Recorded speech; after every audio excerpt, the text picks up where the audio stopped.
What is up, everybody? Welcome to Speak Now Pro Wrestling. It's your girl, Denise Salcedo. And once again, I am joined by my weekly Monday night co-host, Santi Zap.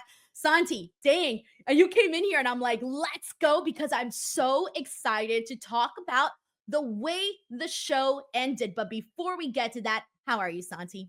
I'm doing fantastic. I feel like I can't be doing as good as you coming back from Vegas, getting the tour of Allegiant Stadium. How was that? Santi, you know what I realized? What? I do not have the energy to do Las Vegas anymore. I'm so freaking tired. Yesterday, I took 3 naps. Who has time to take 3 naps? I was sleeping from 10 a.m. until 8 p.m. And then I woke up and then I went back to sleep afterwards and had my actual night's sleep. I am too tired. And that's the one thing that I'm kind of nervous about now for WrestleMania going to Las Vegas. And I'm thinking, I wasn't even working on this trip. And, obviously being there and working, I don't have that kind of energy to do Las Vegas. I'm exhausted. I feel you. Like existing in Las Vegas is hard, not to mention it is hot as hell. It is so hot in Las Vegas. That plus like the hecticness of everything, the fact that it's walkable but also not walkable. You're moving everywhere. It's a tough city to be in. I also come back always uber mega exhausted after a Vegas trip. Yeah, that's how I feel right now. So I'm trying to get back into the groove of things and get some energy going once again. So that's kind of how I'm feeling right now. But all right, so let's do this. We got to close out the show with kind of a banger here, and it was a promo exchange between Cody Rhodes and CM Punk. And pretty much the gist of this started off friendly, Santi. It seemed like Cody and CM Punk were, sort of on the good side, right? CM Punk came out, said, "I'm your friend. How are you, Cody? It doesn't look like you're good." Seemed like he was caring for a friend there. But then Cody Rhodes basically said, like, "You've been here before. What do you see for me?" And we saw CM Punk paint a picture of what it's like to be champion, what it's like to basically sacrifice and put everything on the line to eventually be replaced by somebody else, because there's always a target on your back.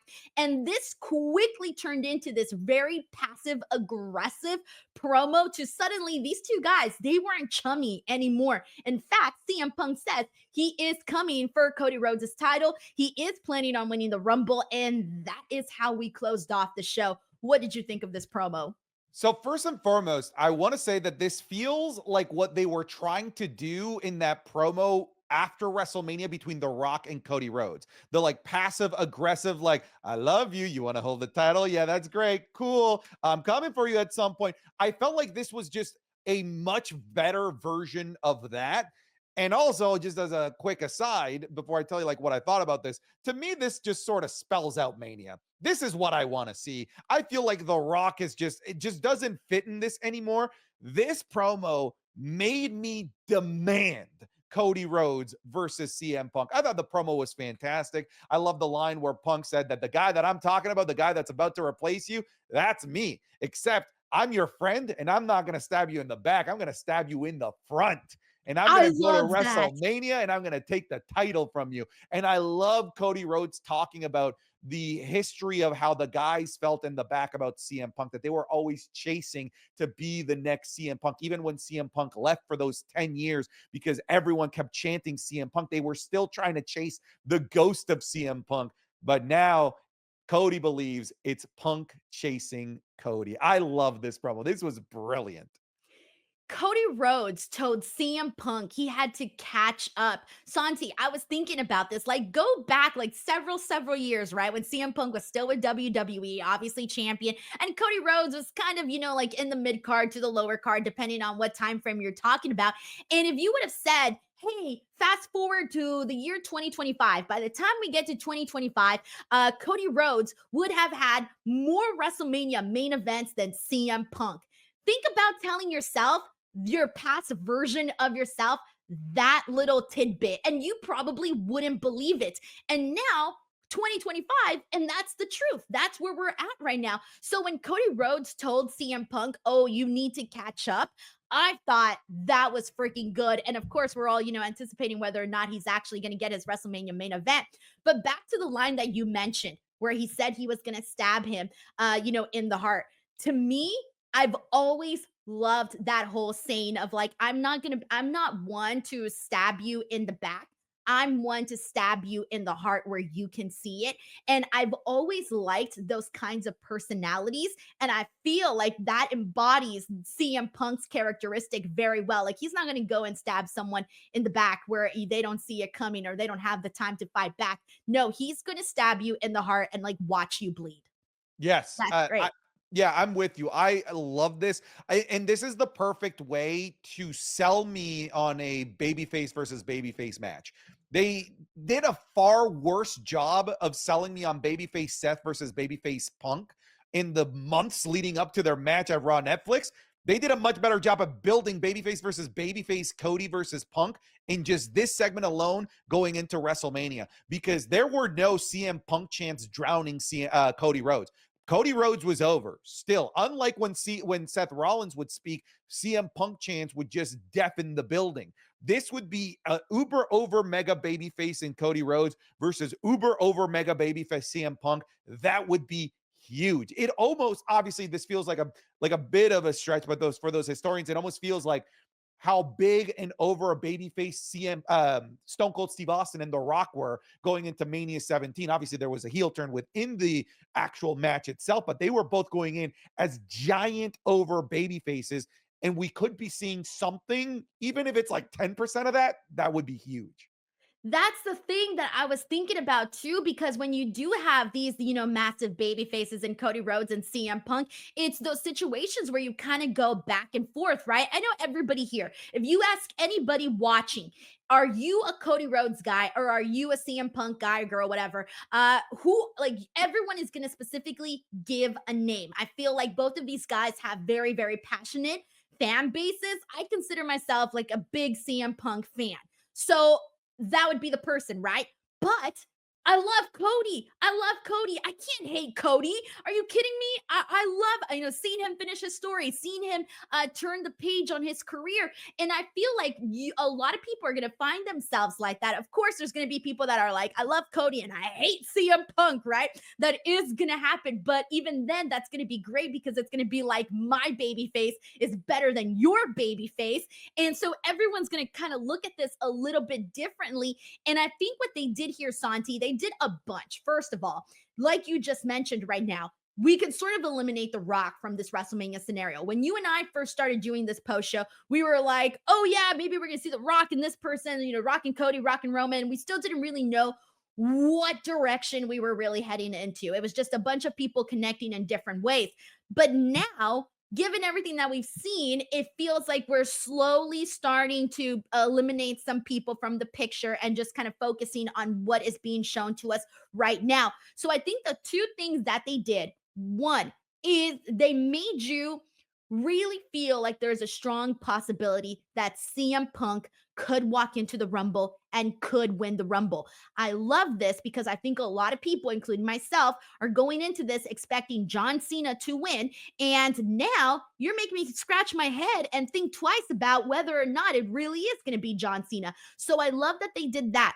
And two, the other thing that they did here, Santi, is even if CM Punk doesn't win the Rumble, you now have told us that at some point we are going to see CM Punk and Cody Rhodes. Yeah, it's a thing that must be delivered now. That you let the cat out of the bag, whether it's obviously intentional, unintentional. Cat's roaming around, Denise. The cat's having kittens at this moment. We're now in a Sesame Street situation. We are full of cats here. And those cats are individually named Cody Rhodes versus CM Punk at WrestleMania, the main event of night 2. And we all want to see it now. You can't go back on it. The genie's out of the bottle, baby. I was gonna say what a girl wants, what a girl needs, because you got me with the genie thing. No, but seriously, that is where we're at right now. Cody Rhodes, CM Punk, and now, so let me ask you, Santi. I just said right now that a lot of people are expecting John Cena. I know John Cena's your boy, John Cena's your favorite, John Cena's your guy, but based off of everything that we've gotten up until this point, January 27th, are you feeling like you want to see at WrestleMania Cody Rhodes versus John Cena, or Cody Rhodes versus CM Punk, or Cody Rhodes versus somebody else? I would rather Cody Rhodes versus CM Punk. Mostly because I feel like Cena versus anybody at Mania is gonna be fine. Like, it's gonna be an exciting bout. It's gonna be a must-see match. And I feel like we can, at some point or another, get Cody Rhodes versus John Cena and still feel like a huge match. The problem that I have with wanting to have Cena win this Rumble is that he wasn't part of this buildup at all. He announced himself for the Rumble, Raw Netflix, and then disappeared. I don't love that. Meanwhile, these other guys have done such a great job of building themselves as very legit contenders and making me and other people want to fantasy book them and wonder about what they would look like in the Mania main event. Like, hell, Logan Paul did it. Even Logan Paul, I was like, bro, imagine Logan Paul versus Gunther. If Logan Paul were to win the Royal Rumble, that would be kind of crazy. And we haven't gotten any of that with John Cena. So I'm okay to put a halt on the John Cena 17th at Mania because we still have 35 more dates left. But right now, the thing that I want to see is Cody Rhodes versus CM Punk. I'm so stressed. I don't know what to think. I don't know what to want. I don't know anything anymore. Like I felt like I had a pretty confident understanding of what we were probably going to see at the Royal Rumble, and they successfully completely flipped that over Throw it right out the now. window. Throw it Yes, out the window. that's how I feel. Like everything that I thought made sense, all of a sudden doesn't feel like it anymore. And so it is one of those things where I don't know what to think. But regardless, I'm excited for what the possibilities of this can be. And man, I'm rooting for CM Punk, man. I'm rooting for CM Punk to get his WrestleMania main event. That's the big thing. Whether he wins the Rumble or maybe gets an opportunity at the Elimination Chamber to get there, or maybe they go some other direction how to get there, great. But I feel like we definitely have to see it. But this was a wonderful way to end the show. The other thing that I did want to bring up before we move on, though, Santi, is I was thinking about this. The last couple of weeks, since what, like December, I truly feel that CM Punk has been even more so the guy in all of the hottest segments that we have seen, from the closing of the USA Network era with him and Seth Rollins to now where we're at with this. I feel like so far this Netflix era has sort of felt like CM Punk has been the main guy of this era, at least on the Raw side, of course. Well, of course, on I, the Raw I side. I see where you're coming from. He definitely feels like the poster boy since the original January 6th episode of Monday Night Raw on Netflix. I see it. The other thing that's worth mentioning is that maybe I'm missing a week here or there, but it feels like he's the only guy that every week he's appeared on screen, he's talked about winning the Rumble. He's hyped himself up for the Rumble. Everyone else, it's like last minute. Braun Breaker, during a commercial break. Oh yeah, uh, Royal Rumble, I'm in it. Yeah. Penta, yeah, I'm in the Rumble. And then even Seth Rollins, it just felt like last minute with his promo finally talking about the Royal Rumble. Punk is the only one that's like consistently been used in promos, backstage segments, interviews with Kathy, talking about the Royal Rumble. So they've been using not just Punk as the face of Raw Netflix, but also kind of the face of the buildup to the Royal Rumble in general as well. That's what I'm thinking too. You're right. I didn't even consider that he has been the most consistent person when it comes to that. So, damn, again, throwing everything out the window at this point as to what can happen. But we got a couple of super chats, so I'm going to go ahead and get right into them. We got Kalyan Krishna here who says, "Hello, Miss Denise. How was Vegas 200K on the horizon? Still making my way towards 200K on YouTube here. I'm 2,800 or so away from that, so I'm working towards it. We'll see if it happens." And Vegas was great, so much fun. I'm so thankful to obviously the Las Vegas Tourism Board who basically set this all up. And it was nice, like Santi, as you mentioned, I got to see Allegiant Stadium. And I thought to myself when I was in taking a picture in the field, I'm like, this is the closest I'm going to be to the ring right here, right now. And it ain't even here. Mhm, mhm. We got John Taylor here who says, the heavy is the head that wears the crown comment teases the Cody slowly going mad king. It turns out finishing the story was the easy part. I mean, you do sense he's going through a lot right now with I Kevin love that. Owens. I love what this John Taylor fella just said. That is poetic. Let's run with it. I think it can happen. I feel like there's signs to that. Yeah, I mean, we've seen the struggles of power in literature, like literally for centuries that has been written about this. You can look at like King Henry VIII, for example, just completely going insane and mad. I'm not saying he's gonna King Henry VIII himself here or Mad King from Game of Thrones, but I do believe that the weight of the pressure of something like dethroning the 1,000+ day reign of Roman Reigns is not an easy burden to carry, and a honestly a pretty relatable story to follow as well. The fall of the king that everyone loved.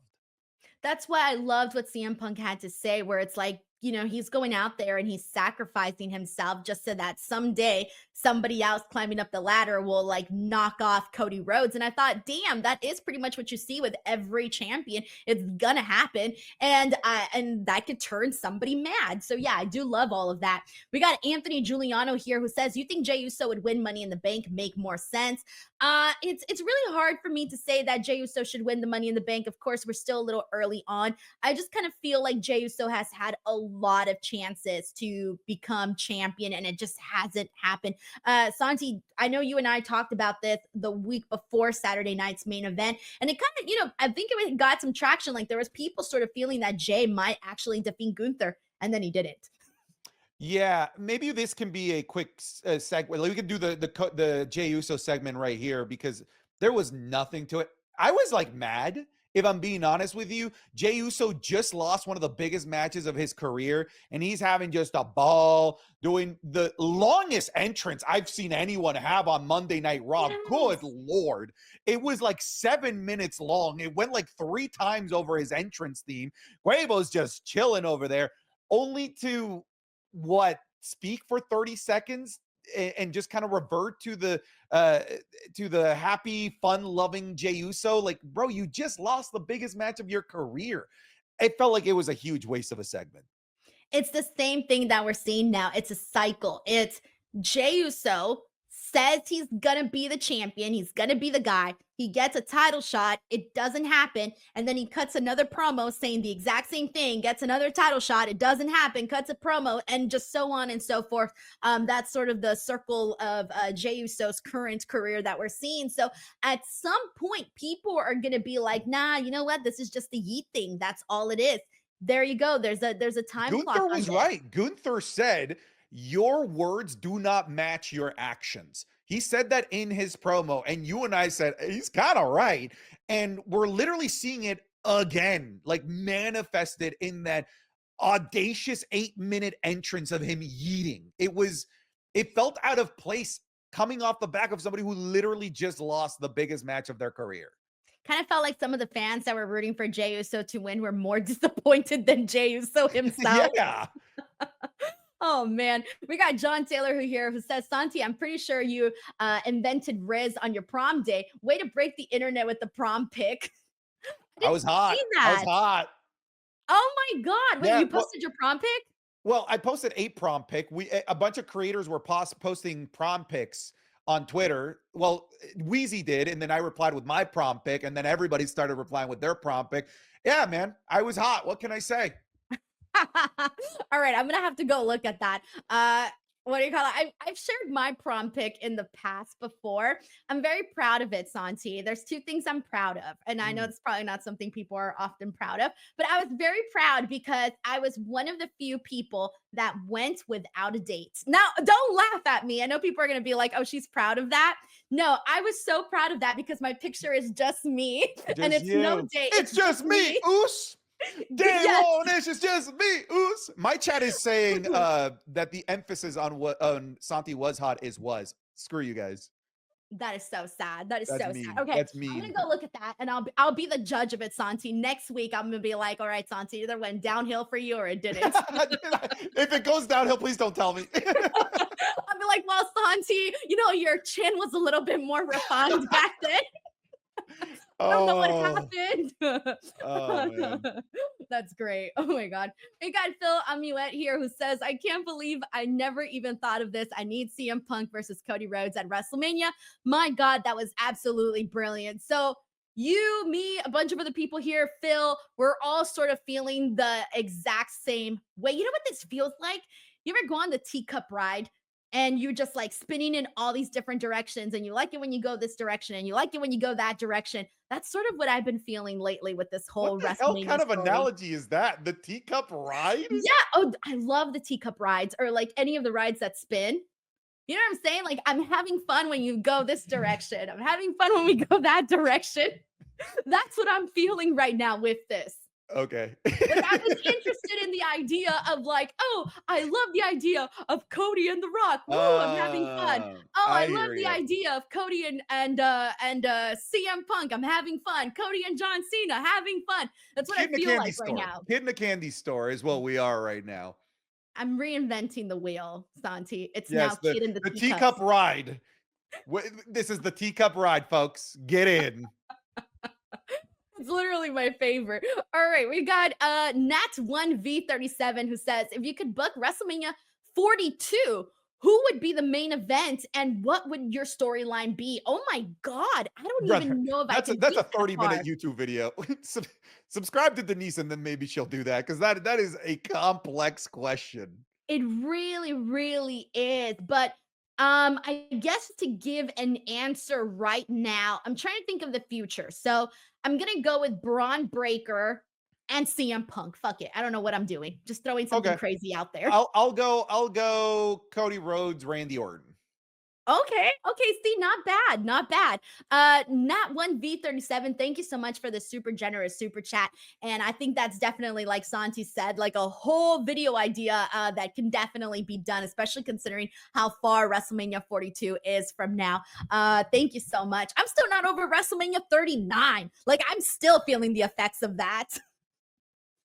We got Terrence Johnson here who says he predicts that Seth wins the Rumble and Cena wins Elimination Chamber. Santi, you nodded your head. What do you Keep think? dreaming, pal. Anthony Giuliano says, I love the new Bloodline Edition cover art of 2K25. Let's talk about that. Tonga Loa's on the cover, by the way. If you look at the Bloodline edition, Tonga Loa has now gotten on the cover of I tweeted it out. Go to my Twitter. Tonga Loa, ladies and gentlemen, is on the cover of a WWE video game before some of the biggest stars in the business. Shout out to the tribal chief Tonga Loa. I'm looking at that right now. Oh, this is how do you feel about that design? Because I like the first one, the one with just Roman. I love Yeah. the one with just Roman. The one with all of them coming out of his neck makes me a little uncomfortable. Yeah, it's very for my Game of Thrones nerds, it's very weird tree. It's very weird. I don't like it. It's unsettling. Yeah, it makes me want to like peel my skin off. Have you ever I seen don't The know Last of why. Us? The The show The Last of Last of Us. Us? No. No, okay. There's like zombies in The Last of Us. They have like these growths on them that are like mushroom growths and Oh yeah, God, yeah. no. It's kind of like that. It's Oh, very Last of Us-y. that's what that reminds me of. So like that kind of just gives me the ick. But I love the one with just Roman by himself. The one of the Undertaker is very, very cool too. So yeah, they announced that today. Hey, Roman is on the cover of 2K25. What did you I know that you obviously like video games. I'm not really a gamer, Santi, so you're gonna have to let me know what you're thinking and what your analysis of this is. I mean, it makes sense. So the video games, Denise, they have a mode that usually surrounds more often than not always, the cover athlete. It's called showcase mode. So a lot of people have been wanting what's called showcase mode for the bloodline, which is where you play all of the major moments in that like particular showcase. So last year it was like WrestleMania moments. The year before that it was Cena's biggest losses. The year before that was Rey Mysterio's career. So what everyone's looking forward to is seeing the bloodline narrative being played out in the WWE 2K video game and you getting to control all of the biggest moments like Jay versus Roman, the I Quit match, maybe Roman coming back to win the Universal title against The Fiend and Braun Strowman. All of those moments is what people are really excited to play in the showcase mode, which I think will translate pretty well because there's some really cool like bloodline moments. I had somebody in the chat make a joke and say, "Wow, I can't wait to play to play the Roman showcase and just wait for the Usos and Solo Sikoa to get involved so that I can win every time." Because for a long time that was every Roman match. That is true. That is true. Okay, I'm glad that you explained that because I like legitimately had no idea when people talk about like modes and all of these things. Mm, I'm like, okay, I don't know what that means, but I'm happy if you're happy. Anthony Giuliano, thank you so much. Santi, I'm looking at the prom pic right now. Okay, what are we feeling? What are we feeling? Honestly, the only real big difference is the facial hair. You just Mhm. don't have the facial hair there. That's it. I Like you don't. just had like the young boy look. Oh, That's yeah. all it was. Now you got the facial hair. Mhm. Other than that, you look pretty much the same. Nice. That's the Okay. only difference. You hear that, chat? Your boy is still prime A plus material, ladies and gentlemen. My girlfriend will let me shave. She's just like she doesn't like me without the beard. Good, good. I'm sorry. I'm a beard person. I Oh, okay. absolutely hate it when my husband shaves. I'm like, I don't like it. Like, yeah, you're cute and all, but like you look better with your beard on. I'm sorry. I'm a beard person. Like, you got to keep the beard on. Like, that's it. Moving forward. But yeah, that's the only real big difference is that the no facial hair. All right, so let's see what we got here. We got John Taylor here who says, forget WrestleMania pirate ship, give me WrestleMania teacups ride. See, I'm already selling tickets. I, It's gonna happen, I've got no Santi. comment. It's gonna happen. All right, we got JJ Castillo here who says, how should SmackDown improve their show? It hasn't been great with 3 hours, and they have been using Raw superstars as filler segments. There was reports a couple weeks ago that they had said that, I think SmackDown's going back to 2 hours, I think somewhere around the summer. And I know this is not a great answer, but how should SmackDown improve their show? Go back to the 2 hours. We did not need the three Yeah. hours. I am almost wondering, like, is there even a point to fixing the 3-hour format if you're gonna go back to two? Yeah, it almost feels like we should just sort of suffer through this and just get to what the actual long-term runtime of the show is going to be. Like, to fix it for just a temporary amount of time to go back to 2 hours, there's almost like no point. Yeah, because like, but then I'm like, do I want to suffer through it? I don't know. It's just some of the segments don't need all of the time that they get. There needs to be a lot more movement. I like a speedy show where we get segment after segment after segment, and it's like one of those shows that you can't stop and like look at your phone or something because you're so engaged in the programming. That's what I like. I don't like moments of filler where I start to think about what I'm Fair. gonna have for lunch tomorrow. So yeah, I would prefer if we just got straight down to cutting down the show to 2 hours, but I know it's going to be a while till we get to that, and we're just like you said, gonna have to go through it. Terrence Johnson here says Santi Chiefs to another Super Bowl. I hate my life. You know what though? I was very happy on my end just because my whole timeline was pictures of Taylor Swift and Travis Kelsey, and I was like, "Oh, they're so cute!" Like. That was my home timeline. You're everything that I hate about Swifties. I like What? you're What was literally wearing you my you Swiftie you sweater? encapsulated it. I don't mind Swifties that are just fans of Taylor N Swift, but no, when you it don't comes to understand, football, Santi. I It's like a diehard despise I despise Travis Kelsey, and I love Taylor Swift. So it irks me. It hurts to see the two being put together because I'm a Swiftie. But to see her with the man that I hate, it puts me in a glass case of emotion. but they're in love, Santi. You I gotta hate it. cheer for it. Oh, I was so No. excited. The whole time Love I was can like, die. nah, I was so happy. That was my home timeline. When you say, hey, Denise, did you watch the game highlights? Yes, I did. I watched all the videos of Travis and Taylor, all of them.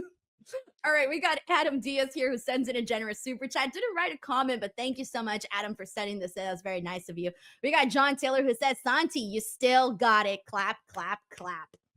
And we got Adam Diaz who says, Raw seemed kind of slow tonight. Great CM Punk and Cody promo. Yeah, it was kind of mid in between. I feel like the start of the show was all right, but the ending of the show was really the thing to talk about. So yeah, you're right here. We got Anthony Giuliano who says, you see Jordynne Grace signed with WWE. What is your prediction for Jordynne Grace's match at WrestleMania? So it's kind of hard to say just right now because, Jordynne hasn't made her debut just yet. But I am expecting her, of course, to have a match at WrestleMania. I don't know what that match would be because we don't know yet. We have no indication of what that's going to look like. But I was so happy. Everyone saw this coming, Santi. I mean, we knew this was going to Yeah, happen, that they were going to take Jordynne just like that. 100%. I mean, I'm whatever it is, I'm looking forward to it. Thank you so much, Anthony. All right, let me go ahead and rewind to some of the other topics that we got to get to on the show. Earlier, we mentioned that we got a Seth Rollins promo. And I mean, this is Seth Rollins going on and on. I don't even remember everything that we got here, but Gunther goes out there. Gunther confronts Seth Rollins, and we get Logan Paul's Raw return, Raw debut, whatever they're calling it here. And there was a lot that's sort of intertwined because Logan Paul is being booed like crazy.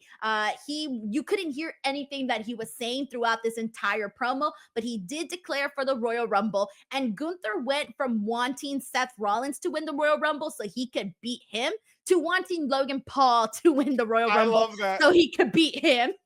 That line from Gunther, he's like, "Forget it, Seth. I want you, Logan, to win the Royal Rumble." Yeah, I mean, I love the segment just because of how hot the crowd was for the return of Logan Paul. That man couldn't get a word out without just being booed out of existence, it seemed.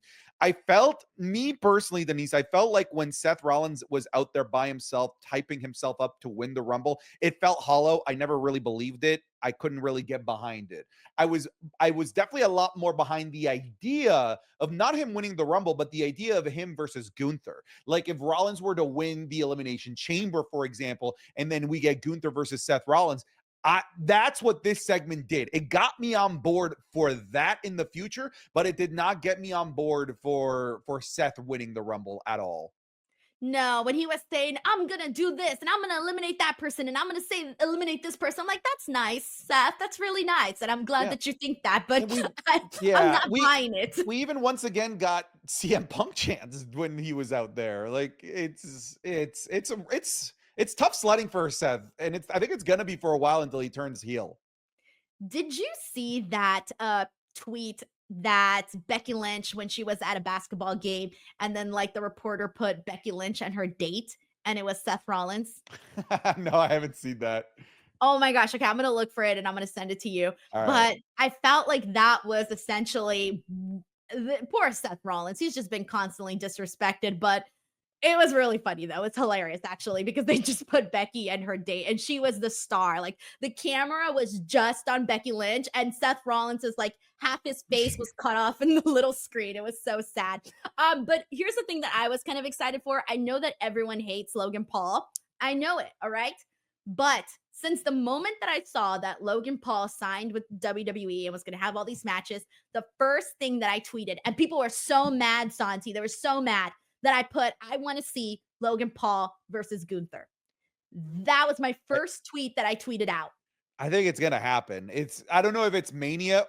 I mean, I wouldn't hate Gunther versus Seth versus Logan Paul in a triple threat match for the World Heavyweight Championship. I'll take that as well. And I'll say it again. What I'm not sold in is the idea of Seth Rollins being in the Rumble. I don't even buy him in the Final Four. I made a video predicting like various things about the Rumble, and my Final Four that I have was Cena, CM Punk, Drew McIntyre, and Roman. I believe all four of those guys well above Seth Rollins as a threat to win the Rumble this year.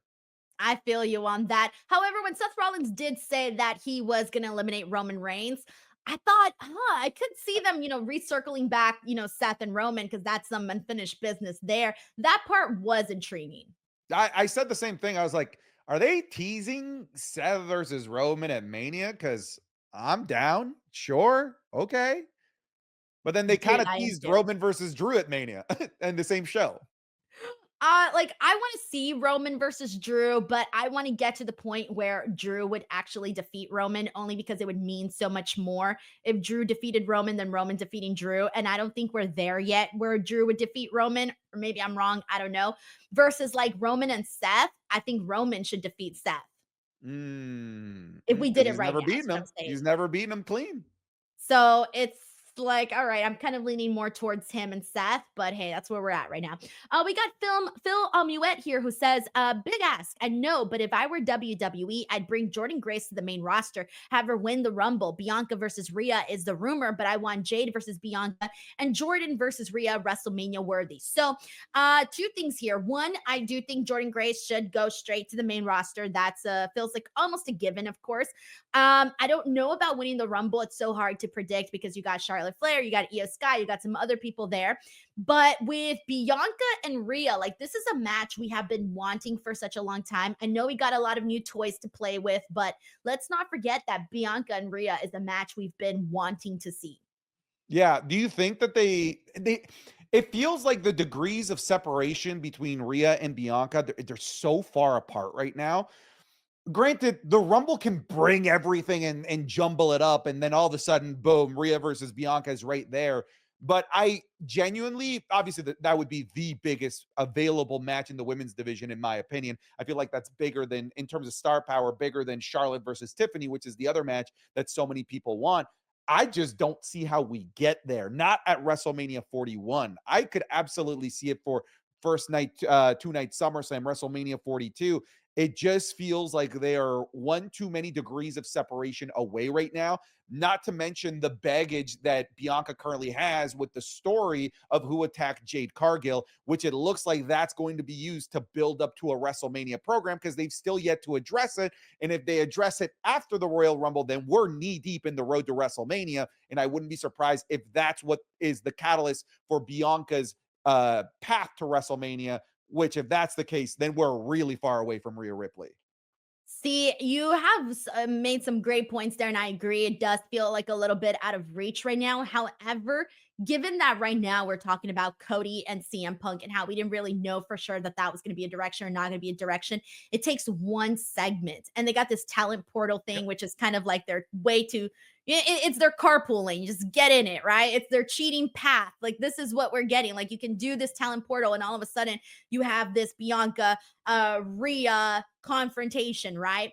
And it can happen. All it takes is one good segment for it I agree. to happen. So it could, but it does feel a little bit far right now. But given that that is the rumor, I feel like I don't know. Sometimes it's like maybe they're testing the water, seeing what sort of surveying the landscape of social media, seeing how people feel about it. But yeah, it's very easy to get excited about all these other people that are coming in, and I do see all of these potential matchups eventually happening. But I don't want to skip past us getting Bianca and Rhea because that's been one we've been waiting for sure. All right, we got Hardy Punk Steel Cage who says, Sami Zayn, Royal Rumble, Jay for the Elimination Chamber. Jay helps Sami out of the dark. So let's talk about Sami Zayn here because Sami Zayn is kind of a big part in this entire show as well. He's been another person that the spotlight has been on. It almost feels like we may be getting a Sami Zayn heel turn. I wasn't feeling it before, but tonight there were some shades of that made me think it might happen. So first of all, he did take another loss to Drew McIntyre. Poor Sammy's been losing a whole lot. He did seem to have, I don't know, maybe a broken nose because he did get busted open in the nose area. It looked pretty brutal throughout the entire match, and it was swollen afterwards. But after the match, we see Drew McIntyre attack Sami Zayn. Cody Rhodes runs down to make the save, laying out Drew McIntyre with the Cody Cutter. But Kevin Owens runs in, strikes Cody Rhodes. Cody Rhodes fires back, and then Drew McIntyre rips basically a new one to Cody Rhodes and Kevin Owens. And we end up seeing Sami Zayn go for the haluva kick, and McIntyre Again. moves again and he gets Cody. So this is now 2 weeks back to back where he has gotten a person that he wasn't supposed to be getting with the haluva kick. And I love the praise he got from Kevin, like, thanks. Like, and Sammy in the commercial break when he was walking up the ramp, he's like, it wasn't like that. It wasn't like that. But I like what they're doing here. On top of that, you've got your favorite Karrion Kross massaging the potential heel turn of Sami Zayn. I'm down. I could buy this. I'm in. I'm in. Like Sami Zayn as the on your high horse good guy that's always, trying to make the other person see the light, doesn't really work for me. I kind of liked how edgy he was with CM Punk earlier on in the night, where he was just like, "Hey, I heard what you said last week, bitch," basically. Yeah.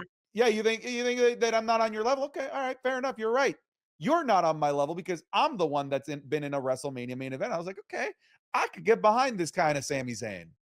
I love that he stood up for himself. He didn't let CM Punk walk all over him. He stood up for himself, and I like Sami Zayn with a backbone. So I was on board with that too. Very, very fun moment. Thank you so much, Hardy Punk Steel Cage, for that super chat, by the way. All right, let's go ahead and get rewind to the rest of the show. We kind of got a bit to get into. There's not that much to say about this one, but I'll mention it. The WWE World Tag Team titles on the line. War Raiders defended against Dominic Mysterio and JD McDonough. My feelings in regards to this was just thank God they didn't put the titles back on the Judgment Day, because there was a little piece of me that was concerned. I was okay. First, I was concerned about JD McDonough's existence. Oh my god. That did you Oh my see the gosh, with hit to his the back? head? Yes. Holy, that was one of the scarier things that I've seen in a while. He was clearly like not fully there after that. I hope he's okay. People are saying that on his way back, that he collapsed. I don't know enough of what's going on there, but that was scary. And yes, I'm also with you. By the way, I was also scared of Judgment Day also winning because there was that moment where Carlito got involved where I thought that they were going to win. I thought the match was great, by the way, but like the Raw tag team division just it needs more work, and I'm glad they're working on it. It's just that Judgment Day should not be the thing that you're working on in this division. We had A-Town Down Under there. We still have the New Day kind of like waiting in the wings in the tag team division, but not with the Judgment Day. That's not who should be one of the pillars of the tag team division. And speaking of the New Day, we did see Xavier Woods versus Rey Mysterio. Rey Mysterio getting the win.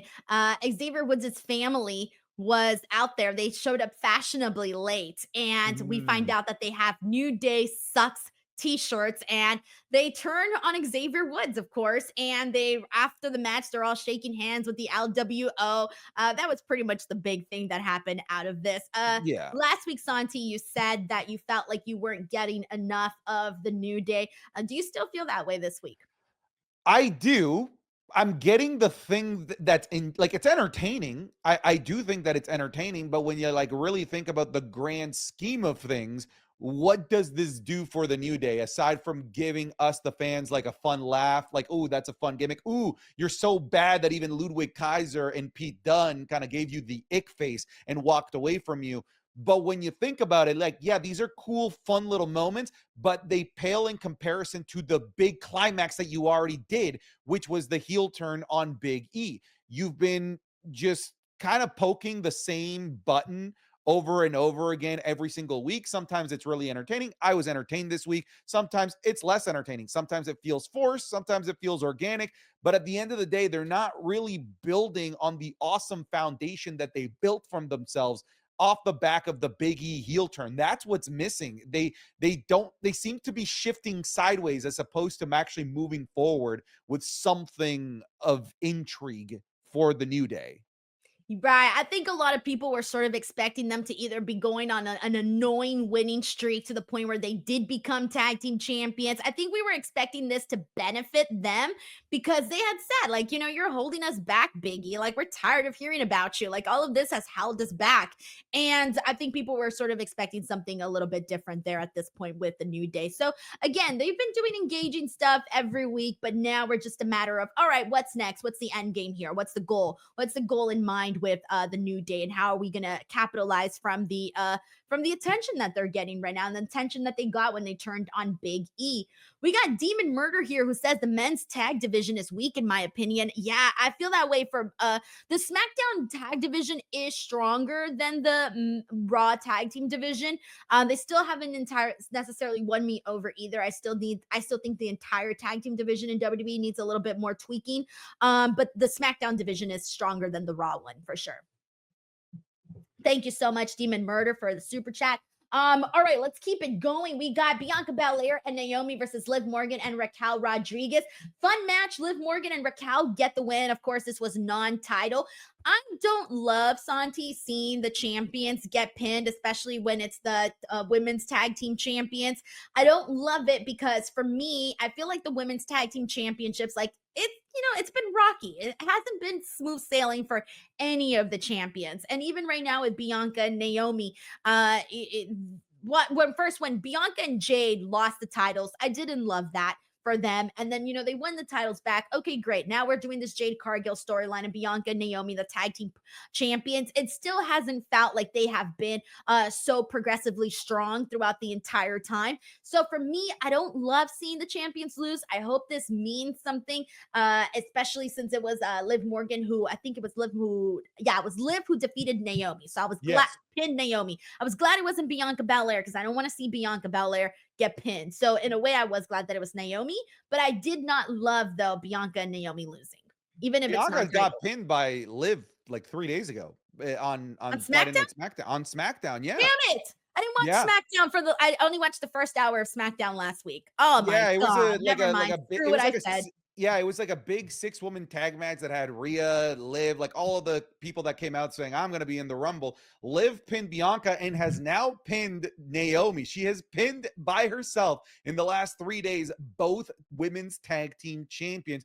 And it's odd considering they have a big tag team match in an Atlanta show for NXT tomorrow night. It's kind of a weak entry for the champions going into that title defense. Yes, it really is. That's what I was thinking about with just this match. Now you bring up the SmackDown one. I'm like, shit. Oh my God. All right. Well, we got to do something with that. Like, this is going to have to lead to like Liv Morgan and Raquel Rodriguez probably taking the belts. It's probably what it's I mean, it makes sense if you're having Liv pin both of them. I think so too. All right, we got Demon Murder here who says, "Is it just me? I get more excited for the women's matches these days." Look, I don't blame you only because the women's matches have delivered. They have, when you think about these themed pay-per-views where you get men's and women's matches, the Money in the Bank, the Royal Rumble, the Elimination Chamber, a lot of these times, War Games, a lot of different pay-per-views have seen the women's matches be stronger. Especially over on NXT. There's sometimes NXT episodes where it'll be like 5 women's matches and 1 men's match. And I wish I was exaggerating. I'm not.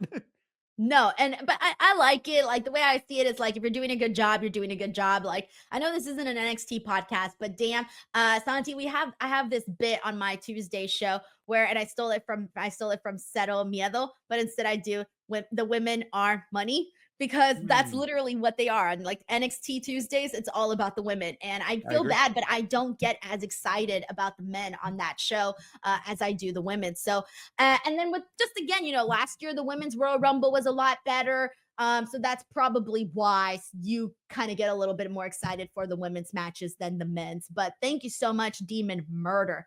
With that being said, Santi, that was our Raw post show for today. I didn't miss anything, did I? Trying to think here. We I got think the I New got Day everything right. stuff, JD McDonough. Some things bled into each other, but yeah, Yeah, that was because we pretty much covered a our lot show. like during the super chats there. I think that we did get it all. Yeah, we did get Penta and Braun Breaker. I did forget to mention that. That was a Way commercial thing though. Not even Yeah, it was a yeah. commercial thing. It's tough to know. That's like a question that I have. Like, are things that happen on commercials for the international audiences, is that canon? Like can I now start thinking that Penta versus Braun Breaker is a feud? Can I start seeing it that way? Or is it not canon because it happened on commercial breaks and American audiences didn't see it? I don't know. I feel like it should count, it should matter, and it should just be a bonus. Like, for example, if next week they do Braun Breaker versus Penta, then the people who saw that could be like, "Oh, nice," like, "Cool, this is why it happened. This is why we're getting this."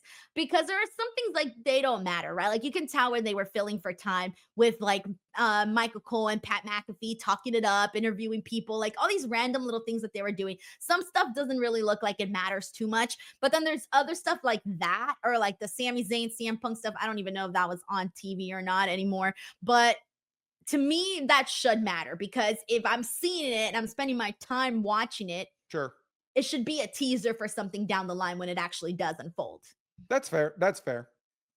Cool. So there you guys go. We actually did it. We covered all of Raw. And of course, that was the go home show into the Royal Rumble. This time and next week, Santi, you and I will know who both the men's and the women's, and everybody here will know who Mhm. the Royal Rumble winners are and where we're headed. But thank you guys, as always, so much. Santi, please tell the people where they can find you, where they can support you. All right. Well, if you guys want to join my teacup ride, you can find me over on Santi's app. Anything Santi's app, whether it's on YouTube, on Twitch, on TikTok, on Instagram. Just pick your social media of choice, and I'm very much likely there. Guys, give Santi a follow. Of course, all of the links are in the description box below. As always, thank you guys so much. YouTube.com/Denise Salcedo. If you're not there already, please head on over there. Click that subscribe button. I'm trying to get to 200K and I'm about 2,800 away. So hopefully it happens sooner rather than later. But thank you guys so much. And we'll catch you guys on the next one. Bye, everyone. Bye bye.